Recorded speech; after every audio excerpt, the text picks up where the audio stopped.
Hi everyone, my name is David Williams. I'm from Kurtis, Paige Initiatives. We're a talent management agency or business, and today I'm going to be talking about strategies and things you need to do to ensure that you not only approach the job market in the best way possible, but you also think longer term in how you secure the steps in the career path that you want to follow.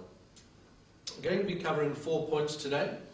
First one, we'll be looking at recruiters, the different types that exist, how to work with them, how to take advantage and capitalise on what they can offer you.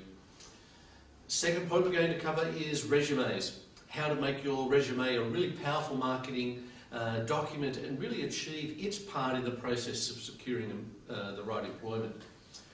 We'll talk briefly about interviews, the different types that exist, how to plan and prepare for those interviews and what you should be looking to provide very succinctly and clearly in the interview process. And then finally we'll talk about some job search strategies, once again focusing on the immediate but also a longer term perspective, in other words career-based job search strategies. Let's just have a look at the first one then, and recruiters and how recruiters work. I stress that these points I'm about to cover are predominantly my opinions and therefore those of Kurtis Paige, so you'll always have scope for people disagreeing with what I say or have different views. First of all, we break the recruitment industry up into 5 different levels. In other words, they operate at different levels in the employment market, they focus on different areas and they employ different strategies for achieving the outcome of sourcing employees for organisations. We'll go into that in more detail in a moment. Importantly though, they don't operate all the same way, so you've got to open your mind up to thinking that, okay, which one am I dealing with? How do they operate? How do I comply with what they're looking for from me and get the outcome that I'm after? Next, they all have limitations, and that's critical to understand. They cannot always get you a job which is your ideal job in your ideal organisation, so please accept that they are not the only way to get a job. Make sure that you target the recruiter or recruiting organisation that is best positioned to help you. Remember, they will operate in different market sectors, they'll operate at different levels, which we'll talk about more, but make sure you target those ones and look at developing a long-term relationship with that particular recruiter or recruiting organisation. And finally, the most important thing, and I say this in every time I do this presentation, I've been in the recruitment sector now for about 18 years and I have never got anyone a job, and I never will. It's the individual who gets the job. Our job is to facilitate or contribute to assist that individual get the job. Okay, so that's the basic premise that you've got to work from. And finally, the most important thing is they can be a leverage to assist you in your career jobs or career moves, etc., and they can be an impediment. You've got to remember, we get paid a fee by the employer, okay, which can be up to 25% of a base salary. So if you're looking for a $200,000 job, then straight away we can be $50,000 worth of impediment to you because the client is assessing the calibre of our abilities based on the quality of candidates that we put forward. So we're not going to put dud candidates forward, okay? And if we don't have a relationship with the client, then we're likely to be an impediment because the client will say, I don't know this recruiter, why should I accept their judgment that this person is a good fit for our organisation and will contribute to our strategic plans and objectives. Okay, let's just start by looking at the 5 different levels of recruiters or recruiting organisations that exist. At one, in the international search firms, and search refers to their methodology of sourcing candidates. In other words, they proactively go out and identify individuals relevant to the job they're looking to fill for their client organisation. Examples, Egon Zehnder, Russell Reynolds, Korn Ferry, they're probably the main ones that are most recognisable in the market. Importantly, they operate at senior executive levels, so $250,000 as a base salary, just the salary component, is really about the lowest level they will ever go to, unless there's some really strong relationship or compelling argument to go below that level. They are totally client-focused. By that I mean they only engage with candidates relating to specific assignments that they have been retained to go and fill. So unless they have been retained with a specific assignment or job brief, they're not, keep it in perspective, they're not interested in proactively talking to candidates. They will talk to you, they'll engage in conversation with you, but they're not interested in maintaining that unless they've got a job to fill. They just don't see the value in going about those steps. Totally client focused. Okay. The second level, level 2, they're hybrids. By hybrids, what I mean is they will employ a variety of sourcing strategies. So they will use search, they will use advertising, so that could be online or print media advertising. Print media, of course, rapidly declining at the moment, but they will use different approaches to sourcing candidates. They will operate up to that $250,000 mark. They will go over that, particularly the more locally based search or hybrids. Watermark is one that stands out in my mind. You'll also have the ones that are linked to the international search firms. Future Step, for example, is the hybrid that's actually part of Korn Ferry. So they operate at that next level down. Once again, very relationship oriented and quite variable in how they will approach sourcing candidates for roles. Level 3, these are the major national advertised recruiters. I say advertised recruiters because they don't necessarily search. They will look to source candidates via advertising. Historically, these were the organisations that filled the Friday's Financial Review, filled Saturday's Sydney Morning Herald in the EGN section, etc. That was their way, or still is their way, of sourcing candidates. Obviously, they use job boards now. They'll have their own website where they source candidates. Still quite relationship oriented, and these are the people that tend to have the preferred supplier agreements with the large corporations. So if you look in the banking and finance sectors, you'll find that the big trading banks, Commonwealth, ANZ, NAB and Westpac, will all have strong preferred supplier relationships with a number of these major recruiters. The ones that stand out, Talent2, Hayes, Chandler McLeod, HJB, Michael Paige to a lesser extent, but they are the ones that fall into that category. They operate in the space up to around the 180k. Remember, these are averaged figures, and I'm talking in base salary terms. They obviously won't recruit people from zero, but there is obviously a variable level in the space they play in. I describe them as quite mechanistic because it is a machine-like process that they're going through. They work on an economy of scale process. They work on trying to maintain their costs at a very affordable level. With their preferred supplier agreements, you find that their rates are pushed down, so they have to maximise their profitability through declining rates. So they'll work through very, very strict and structured processes to deliver outcomes that are economical to them. They're also quite transactional in their focus, so it's all about getting the job done as opposed to forging very powerful, strong relationships with their clients and candidates. We're here to fill the job, fill it as quickly as we can, move on to the next one. So that's what I mean by transactional. The fourth level, niche players. Now, niche players, they could service a particular geography. Good example would be Northern Recruitment. Northern Recruitment operate out of Queensland, and their logo is basically a map of Queensland. Basically, it's just a symbol that that's the market they service, and that works very effectively for them, so that's fine. So you will find people that operate in geographical locations. You will find profession-specific recruiters out there. They are starting to decline. Typically, you find in recruitment that one sector or one professional sector can be really booming, one is suffering. A few years ago, IT really got belted. So the IT-specific recruiters really got belted at the same time. So it's a high-risk strategy just to be servicing one professional sector. Other niche players, they will service a particular market sector, so they might just service banking and finance, or they might just service fast-moving consumer goods, for example. Once again, that has some limitations, so we're seeing niche players, or the number of niche players, decline as they expand and try and get into new markets to make or manage the risks associated with peaks and troughs in demand. The fifth level are the one-man bands. There might be two or three of them, but basically I'm saying the very small organisations. Very unsophisticated, and there's lots of them. In New South Wales alone, there's about 6,000 registered employers. Most of those are these very small players. They don't have technology or very limited technology.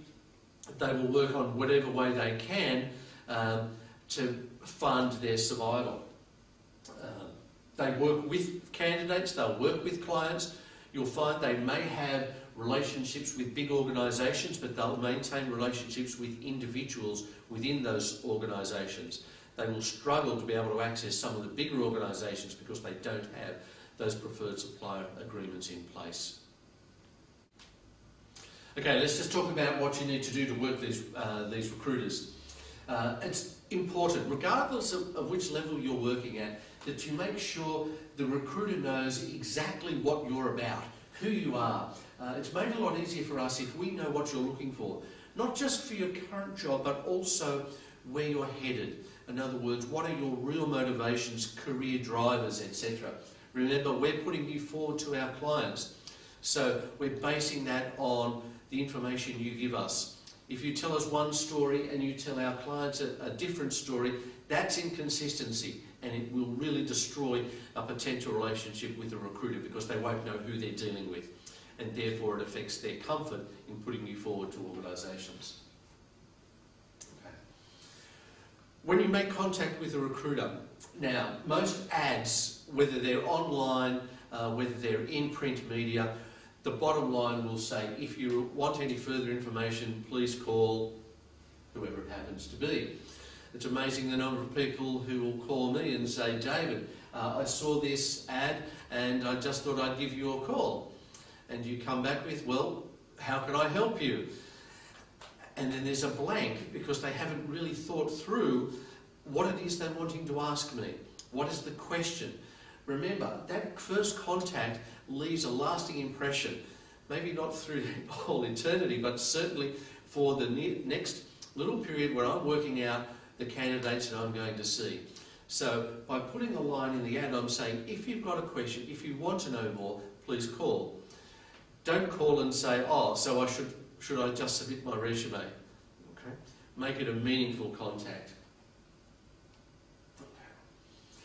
The other thing is, particularly when you're talking with the mainstream recruiters, they work on very, very tight schedules. So don't waste their time and don't waste yours. Don't talk to recruiters if you can't see that they're really going to be a conduit to your recruitment prospects. If you think they're an impediment, take the safe course. Don't waste your time by following them up. Okay, next part, resumes. And the important thing is that your marketing document is a resume. It's the purpose of stepping you through the first phase of the recruitment process. So you've got to adopt that it is a serious marketing document and contributes to you getting the sale, which is securing the job. The important thing though is to understand the part that it plays and how to make it that real marketing document. Work from the premise that your resume has a maximum 2-minute lifespan. In other words, when it comes up on screen or when the consultant looks at it the first time, that time barometer is running. It's got 2 minutes maximum. Okay? If they're not seeing what they want to see or need to see first up, straight away the lifespan of your resume will diminish. So your resume must give them what they want very, very quickly. If it's done effectively, you can actually increase your lifespan of your resume. Okay. The purpose of the resume is not to get you the job, it is to get you an interview. In other words, the call to action that's left in the mind of the recruiter or the person looking at your resume is saying, I see something here that I like. I want to find out more. So you've got to give them enough information so that they make that decision. Get them in here for an interview. To do that, there's a little bit of analysis that we use, or a process that we use, and it links very much to capability analysis. What we're looking to do when reviewing a resume is determine whether this person, based on an initial assessment, is able to cope with the situations that they'll have to deal with in the job we're recruiting for, and we also want to get an understanding of how well they've been able to deliver results against those sorts of situations and responsibilities that they've dealt with. And if we can see that, then it must be a clear signal that they've got some of the capabilities that we're looking for in the role. So it's all about identifying situations and outcomes in your resume. Just going on that a little bit further. Remember, throughout the entire recruitment process, but starting with the resume, what you're really looking to do is reflect your skills, your abilities, your attributes, the person that you are. Okay. To do that, as I said in that other previous slide, you need to identify the situations, responsibilities, tasks and circumstances that you've had to encounter in your previous roles.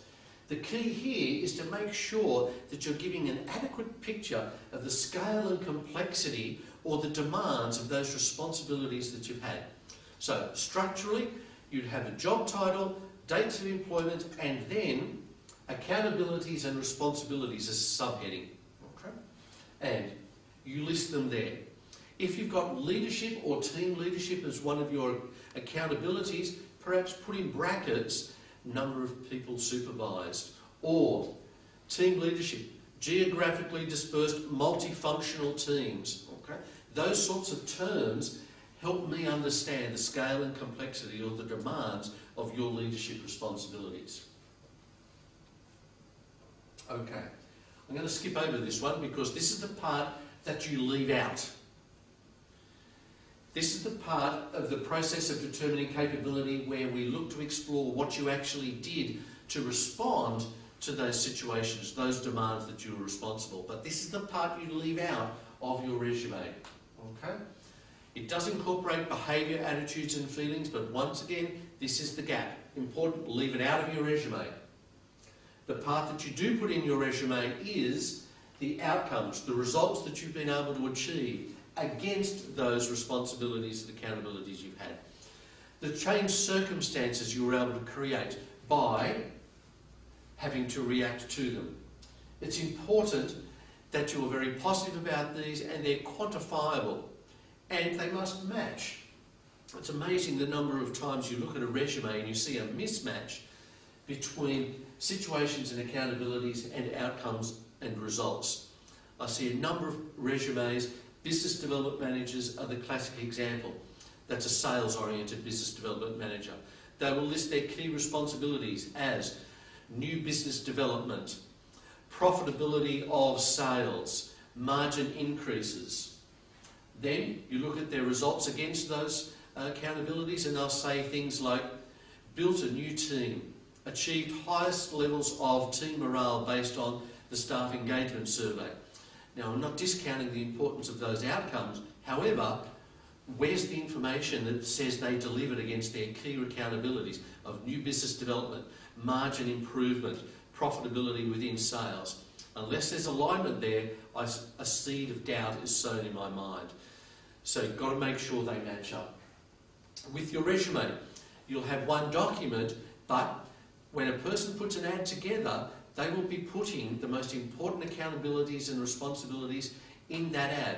So make sure you have those listed in the same order that they put them there. Okay. In summary, in your resume, list your accountabilities and responsibilities.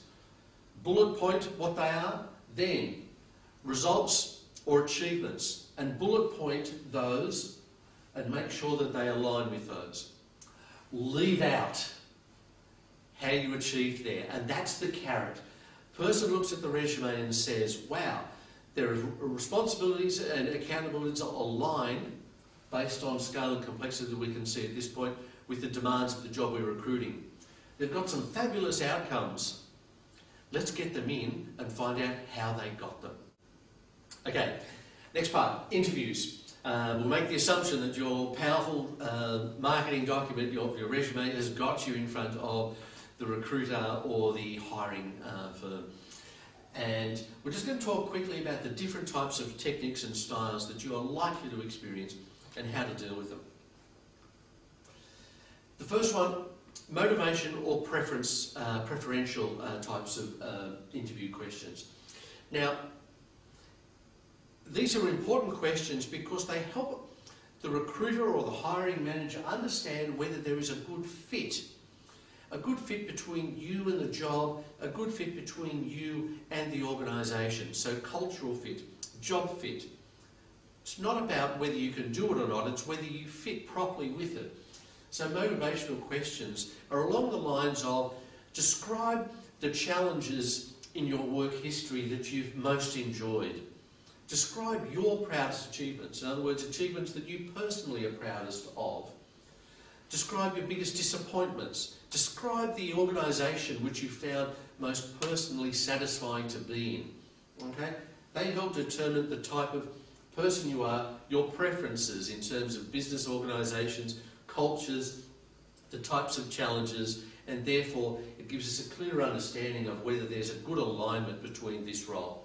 Remember, as a recruiter, we've got a 12-month guarantee hanging over our head. So we don't want to put a person into a role if it's the wrong fit, and after 3 months they say, I don't like this place, or the job's not up to the scale and complexity I was after. Okay? So important questions that we focus on. Second one, behavioural or capability type questions. You will hear terms used around targeted selection, STAR approach to questioning. They are capability or behavioural based questions. They just come under different names. Behavioural based questioning is clearly linked to that model I showed you before, which is about situations, actions and outcomes. Okay. This is where you're filling in the gaps from your resume, describing the behaviours that you employed to deliver outcomes against the specific circumstances that you were looking to respond to. They can be quite simple or they can be quite highly structured. Remember, if I'm asking a question to test your capability, I'm trying to understand the level of capability that you have in applying a relevant skill. If it's leadership, which I think is an example I used before, a basic behavioural question is, describe the toughest leadership challenge you've had to face. I might follow that up until I get a real understanding of why it was challenging with questions like, why was that hard? Why was that a challenging situation? What was difficult about it? In other words, once I've got clarity in my mind, then I'll be moving on and asking a question. All right, how did you respond to that challenge? What did you do? And I'm looking for specific behaviours that you undertook as a direct and immediate response to that particular circumstance. I'll keep asking that till I get a real handle on what you did and didn't do. And then finally I'll be asking the question, all right, how did that work out? What was the outcome? And I don't want to hear pretty good or it seemed to work out well. I want something quantifiable and measurable as the result. In other words, something that clearly shows how effective that behaviour was in delivering the outcome. Another type of question that you'll get are theoretical questions. Now, technically theoretical questions are not regarded as being the best interview technique, but they still exist and are used widely. And sometimes they're used widely because the hiring manager is working from the position of trying to work out how good you're going to be in a job at some point in the future. So they're naturally thinking about you in a future state. So therefore, they attempted and fall into the trap of asking questions like, how would you handle this particular situation? What would you do if you were put into this situation? The best way to answer those is revert them back to a behavioural response. So rather than identify how you would handle it or what you would do, try and come up with examples of saying, I have handled a situation with similar circumstances to that. This is what I did.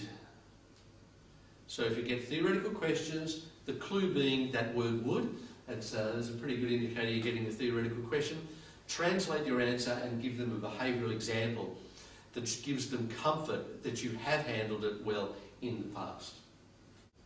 Okay, next part of the interview process. Remember, you will get those types of questions whether you're talking to a recruiter or a hiring manager. So let's get a little bit more definitive about each of the stages here. I think I mentioned before that when you're put in front of a client by a recruiter, you're representing the recruiter, not just yourself, okay? And that's the important to be consistent in who you are, because in our reports that we put forward to our client, we'll be feeding them essentially the answers that you provided to us. In other words, what you find rewarding, what you find challenging, the environments that you find most satisfying to work in. So we will have created somewhat of a picture of the person that hiring manager should expect. If it comes up strange, they're going to come back to us and say, David, either your judgment is way off or you sent the wrong person to us. We work on relationships, so don't unsettle our relationships or it's unlikely we're going to want to work with you in the future. Critical point to remember. Okay. When you're talking with clients, they will invariably have some form of process. Even recruiters, they will have some sort of process that they want to follow. Some of those mainstream level 3 recruiters will almost have a tick and flick schedule that they're going through. Be led by the recruiter, okay? So I'm not saying be totally compliant, but let them lead the format of interview that they want to run and make sure you work with that but still focus on delivering the message that you want to get across. A couple of things to remember. If you're working or being interviewed by a client and there isn't a human resources representative in that interview, you're likely to find that that interview is going to be less behavioural and less structured. Why? Hiring managers are not day-to-day recruiters, so they're not going through the process, all that regularly. So therefore, how they approach it can be a little bit all over the place and not as succinct as a formalised interview when you have a human resources person there that is very accustomed to conducting interviews. So maintain a flexibility in what you're going to expect. Don't think they're all going to go the same way. Importantly, make sure you come through as an individual. When it comes to that client interview, if we're putting a shortlist forward, we'll have put through 3, 4 people who we genuinely believe can do the job. The standard report that we put forward to a client is roughly 14 pages. 1 page is an executive summary that shows how you fit the basic requirements of the role and gives them an expose of the person they're going to meet.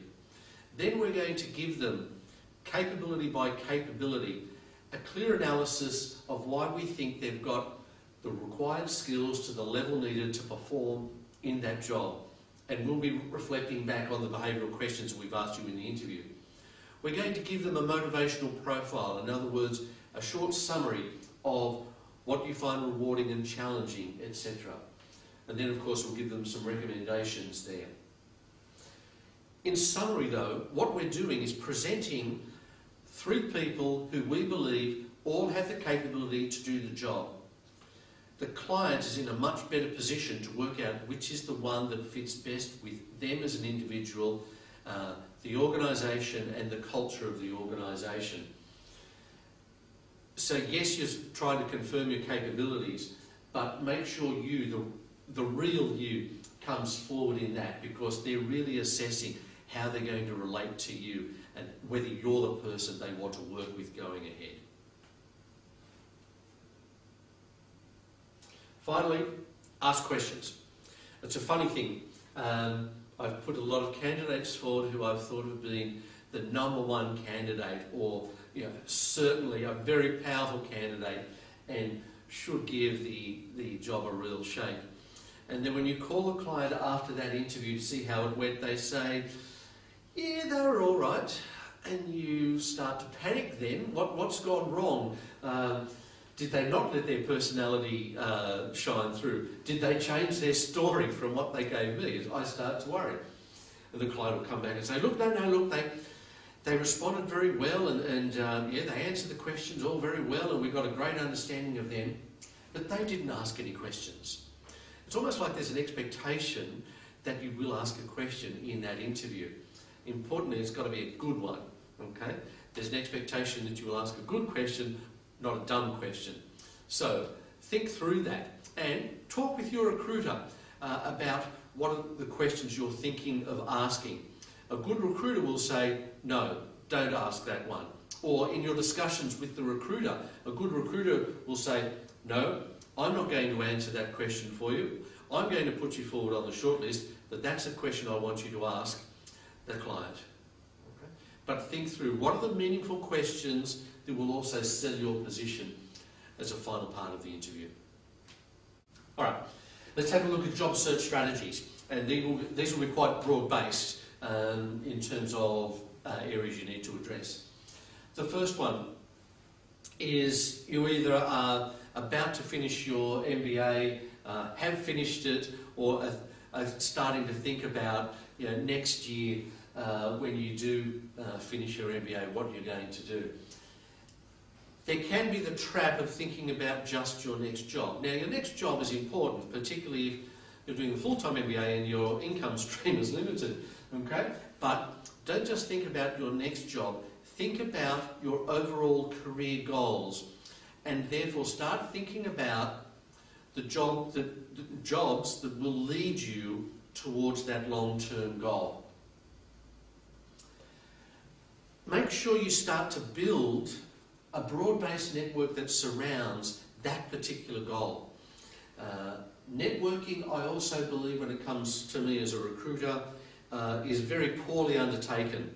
I will be approached at events, I will be approached on LinkedIn and other mechanisms, and people are doing it in this belief that they're networking with me. They want to be part of my network. At the end of the day, most of them are just trying to get in my face and ask me if they can help them get a next job. That is not networking. Building a networking is building relationships that will serve you well over time and most effectively serve you when you don't need the help. In other words, a good network is measured by the power of things coming back to you when you don't expect or are asking for things to come back to you. So building a network is all about building relationships, and at the start of that process you're giving in and not taking anything out. You're not asking for anything. You're creating reasons for people wanting to maintain contact with you. Okay? Third one. Just building on that first point that I covered, accept that your next job may not be an ideal. However, don't make a bad call. Make sure that you can still see how this next job will contribute in some way to moving you towards your long-term career goal. Okay. It might provide you the opportunity to encounter a different experience, a new experience. Maybe it's the same experience, but it's to a different level of scale and or complexity. Make sure you understand that so you can work out how long I should stay in that job before the value it adds to my resume starts to disappear. Make sure you use multiple sourcing strategies. Look for recruiters. Remember, not all jobs are filled by recruiters. So, look at the organisations that you want to work with. Look at how you can establish networks and entry points to those organisations you want to work with. Yes, use the job boards. Look at the job boards to see what jobs are there. Make sure it's multi-pronged, because you will find that some recruiters may not actually be retained to fill a job. If you look at LinkedIn, for example, if you look at Seek, you will find that you might look at a job and say, wow, that looks like a pretty good job, I might apply for that. You'll skim down to the next job and you'll say, that also looks like a pretty good job, but boy, it looks like the one I just saw. You go down 2 or 3 more and you find, yes, the same job appears to be listed 6 or 7 times. That can happen, and does. Remember, those level 3 recruiters, preferred suppliers for the big organisations. What happens? The big organisation says, we're looking for a business analyst, or we're looking for an internal strategy consultant, whatever it happens to be. You're our preferred suppliers, give it your best shot. Go out, find the candidates you can and get them to me as quickly as you can. So those 6 or 7 preferred suppliers are all competing for the one role. Their cheapest mechanistic response is to whack an ad on Seek. It's going to cost them $12. It's a fast way of trying to get a response. So, how do you deal with that? Work out which is the recruiter that you want to work with. Also, with Seek that you will find that some jobs aren't actually listed as to who the hirer is. In other words, who the organisation is. That can be for all sorts of reasons. One is the recruiter doesn't want you applying directly to the employer. Okay? So, they will advertise it, they're scouring for candidates. If you work out that an organisation is looking for a role, go to their website and see if the job is advertised on their website. If it is, go directly through the organisation. It might sound terrible for me as a recruiter to say that, but that's the way for you to get past any impediment. Remember, we charge fees. So if the employer is advertising it on their own website, they are obviously saying, we will take candidates so that we don't have to pay a recruitment fee. So, look broadly. Don't just channel it down into one particular source of getting a job. Importantly, it's a career. So maintain your sourcing strategies even when you've got your next job. Keep those paths open. Keep that relationship with the recruiter going, because that way they will see how you're moving, towards your career goal. It will help them understand when you're likely to want to make your next move, and therefore they can start to think proactively for you and get you in front of the right next organisation, in the right next role as you progress throughout your career. Let's work a little bit further on that, and let's look at that relationship between you, an applicant, and a potential employer. One of the key things is you're looking to take on, having done an MBA, possibly a career change, certainly career progression. Most people that I know have done the MBA either want to get into general management, strategy, consulting, where it is. And you want to do things that you haven't done before because you want new challenges. The important thing is that challenge for you represents risk for the employer, because they accept that yes, you're career motivated and want to move ahead and do new things. However, if you haven't done them before, they've got no guarantee that you're going to be successful or effective there. So just by going into a potential employer saying, hey, I'm looking for a new challenge, is not going to cut it. It sounds nice, but it's very generic. What you need to be able to do is highlight what the type of challenge is that you're looking for.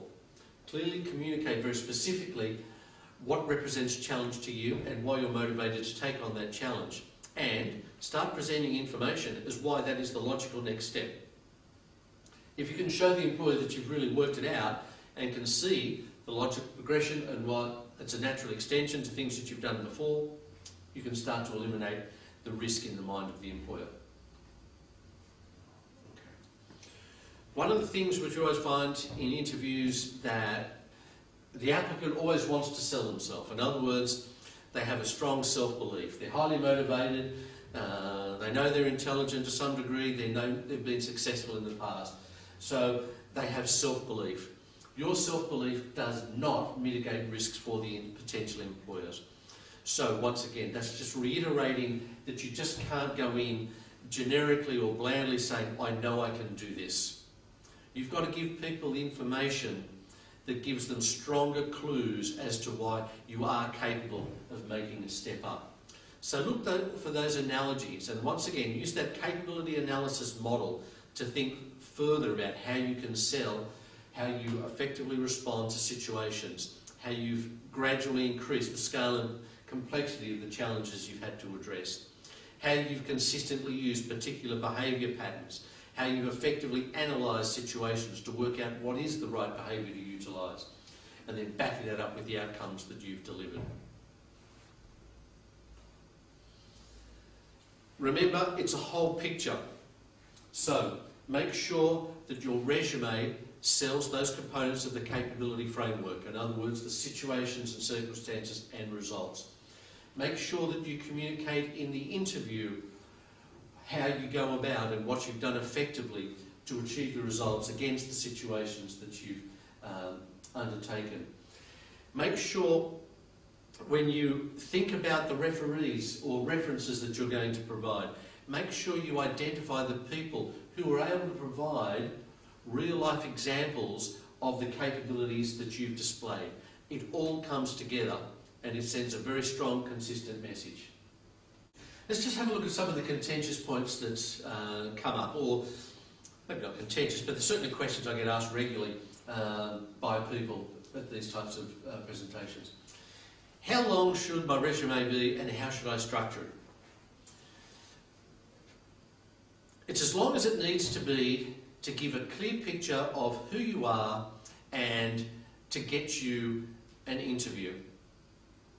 If you've got a long career history, it's the last 5, maximum 10 years that we're interested in, okay? Because past behaviour is predictive of future behaviour. More recent examples of things that you've done are going to be far more relevant to things that you've done way back in time.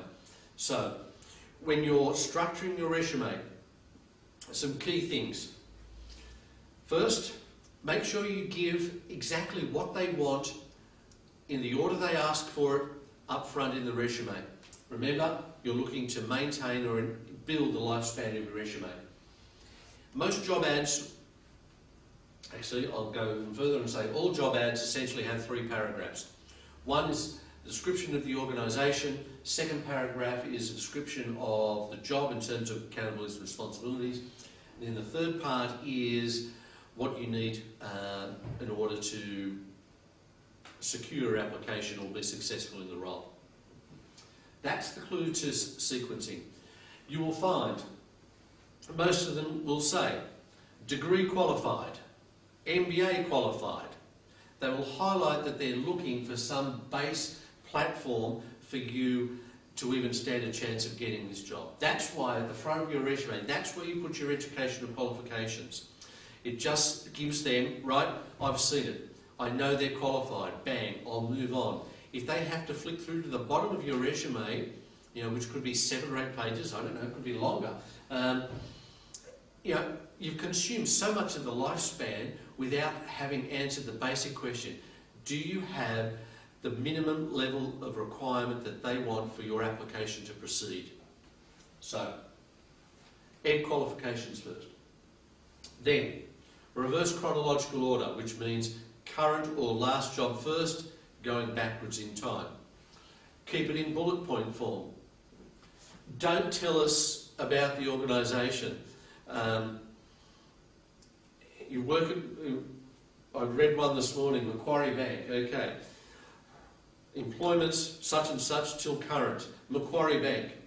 Then they proceed to tell me, Macquarie Bank is an Australian investment bank that operates in diversified markets. If I don't know about Macquarie Bank, why am I reading your resume or trying to fill this role? Okay? Don't tell me what I already know. Okay? You're wasting time and you're probably belittling the people that are reading your resume. And worse still, if you get something wrong or shows your information about the organisation is old, then you're in serious trouble. So, tenure, when you started, when you finished, bullet points, what your accountabilities and responsibilities were. Make sure you add that piece so that we get an understanding of the scale and complexity of those accountabilities and responsibilities. Then, achievements. Once again, bullet point, and they should be measurable. If you increased sales or new business sales, put a percentage in there. If there's some restriction because of privacy, go to the extent that you can to communicate some measurable, definitive outcome. and make sure they align. The other thing, go back to the job ad. They'll have listed after educational qualifications the other things that they're looking for. So make sure you list in that order as well. It makes it easier for them and maintains the lifespan of your resume. Cover letters. I never read them. That's a simple point to make. Some people will ask for them, put them in there. My point for not reading them, if there's anything interesting about you, it should be in your resume. Sometimes you will see things in the cover letter that don't exist in the resume, and you say, well, which do I believe here? If you do have to put in a cover letter, keep it succinct, keep it just like an executive summary. Government roles particularly require a cover letter. Make sure it is just like a true executive summary. It tells them what they're going to see in your resume, so it's got to be highly related there. But don't spend too much time on recruiters. They won't waste their time reading them. Okay. Calling consultants.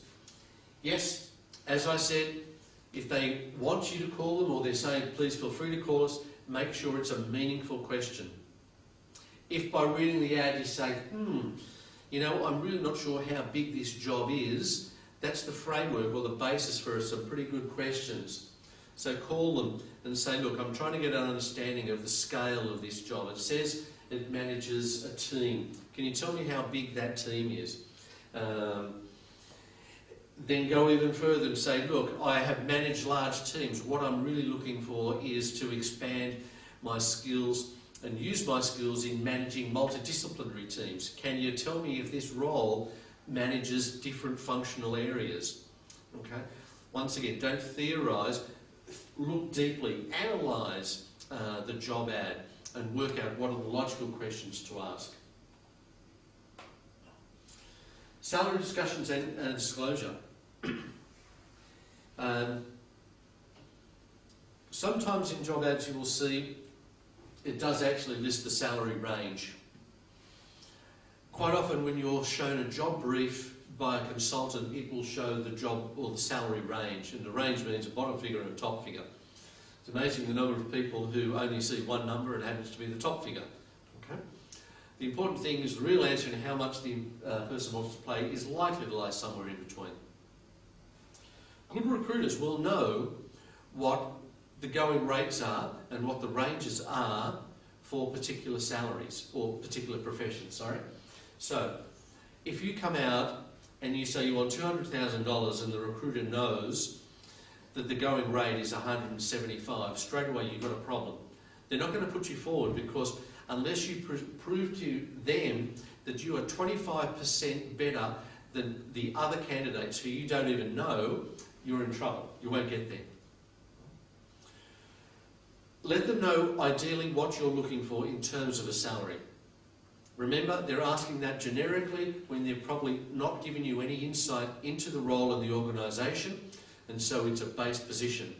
When you get right to the end of the process and you're starting to get in negotiations about the role, because it looks like you're going to be successful, that's where the recruiter will say, okay, I know you told me you're looking for $200,000. Now that you know a lot more about the organisation, now you know enough about the role and you are prepared to accept it, what is the salary you're prepared to accept to secure this role? What is the minimum level of salary you would accept to get this role? The consultant will support you. They will say, all right, if you really want to push me for $220,000, I can tell you I will go to another candidate. That's how close it can be. It's a competitive market out there, so be realistic. Okay, let's just quickly summarise, and I guess the key points for each of the 4 areas that we've been looking at. First of all, recruiters. They can be a conduit or an impediment to you getting a job. Okay? Make sure you work with them. Make sure you work with the ones who are going to be most beneficial to you. Remember, they all operate differently, so do an exploration of which are the ones relevant to you. Also, long term. Yes, they may help you get your first job, but Repeat business is great for a recruiter, so look to maintain long-term relationships with recruiters and recruiting organisations. Resumes. Your resume is a marketing document. It's got a maximum 2-minute lifespan. So what you need to do is make sure that it achieves its job, satisfies very, very quickly all the minimum requirements that the employer is looking for. It saves them time because they don't have to look and scurry through the resume looking to find the pieces of information they need. Bullet points. Remember, it has a call to action because it leaves out what you've actually done. It says the situations and circumstances that you've encountered, gives a good outline of the complexity and scale and demands of those situations, and then highlights the results and outcomes that you've been able to achieve against those. The gap is how you got there. That's the call to action. The employer says, let's get this person in and find out how they did get those results given the complexity of those situations. Interviews, different types. Capability or behavioural based questions are the most powerful. Even if you get asked theoretical questions, answer or respond to them in a behavioural way. Don't underestimate the importance of the motivational fit and preference questions because they're trying to understand you as an individual, the challenges that you really enjoy, the challenges that you don't enjoy, the type of working environments that you really blossom in, the ones that you struggle in, the types of leadership and cultures that you find most satisfying to be a part of.